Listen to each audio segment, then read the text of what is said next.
Hey guys, welcome to InnoMaths. My name is Vanam Chandra, and today we are going to talk about an interesting topic called central dogma.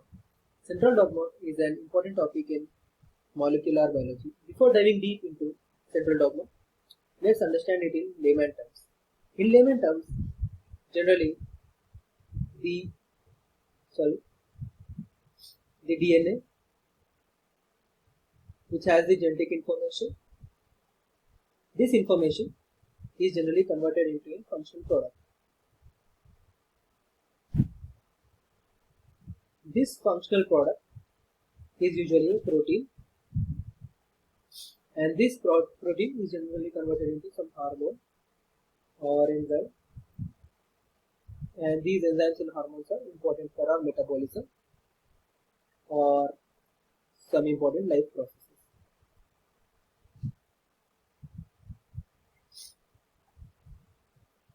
This model, actually, the central dogma, was proposed by Francis Crick in 1958.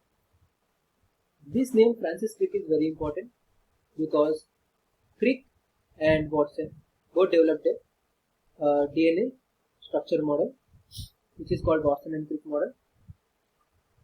And why central dogma is important? Actually, central dogma is a natural phenomenon, and the flow occurs from DNA to protein, and it is a strict rule that it should not be other way around, from protein to DNA. Before understanding or getting deep into central dogma, let's understand few terms. Those are replication, transcription,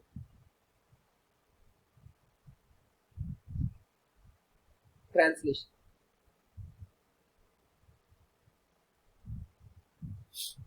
So let's first make a outline of the central dogma in deep.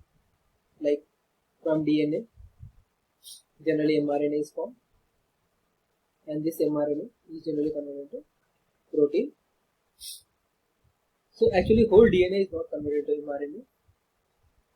A part of the gene, which is like a part of the DNA, which is a gene, is like forms an mRNA, and this from here the information is transferred into protein. So what is replication? Replication is duplication of DNA. DNA unwinds itself, and both strands, again with the help of an enzyme, forms another strand, and then there are two strands of DNA are formed. So two duplicates of DNA are formed. And next is transcription. Transcription is the formation of mRNA from DNA, and this mRNA is messenger RNA. If we go into types of RNA, there are three types. One is rRNA, another one is mRNA, and the last one is tRNA. So rRNA is the ribosomal RNA, mRNA is the messenger RNA, and tRNA is the transfer RNA. Then comes the translation. What is translation? From the mRNA, protein is formed. This is called translation. Usually, the replication and transcription, these both occur in nucleus, and translation occurs in ribosomes, which are in cytoplasm.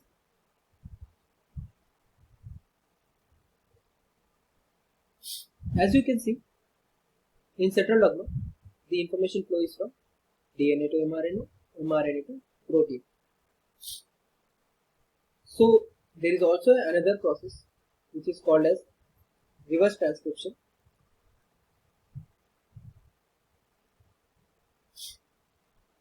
As you can guess from the name itself, that it is opposite to transcription. In the transcription, from DNA, the mRNA is formed.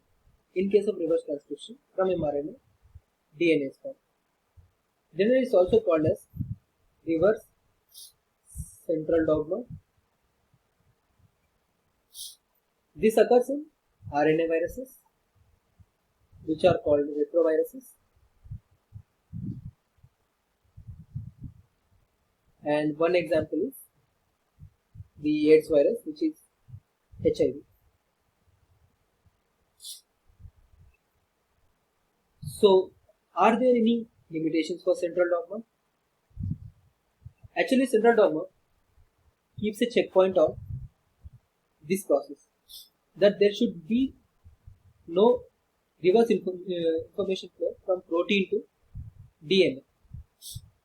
And in some research papers, it's actually proved that prions, which are just proteins, when they infect, they can self-assembly themselves. So they proved there that from protein, actually there is a reverse flow of information. So there, the central dogma actually becomes invalid, or you can call these prions as the exception for central dogma. Generally, there should be no reverse translation in case of central dogma. Here we saw everything in like very basic mode. We did not see how replication occurs, or how transcription occurs, or how translation occurs. This is a basic introduction of central dogma, and in the upcoming lectures we will be going through replication, transcription, translation, reverse transcription in detail. Also, there is an important point, that the process where from protein is formed from DNA, this whole process is actually called gene expression. Let's write gene expression.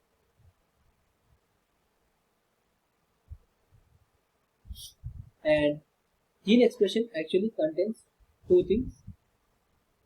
One is transcription,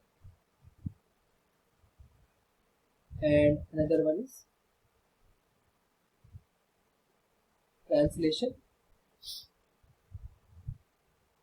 So this is about central dogma. I hope you understood.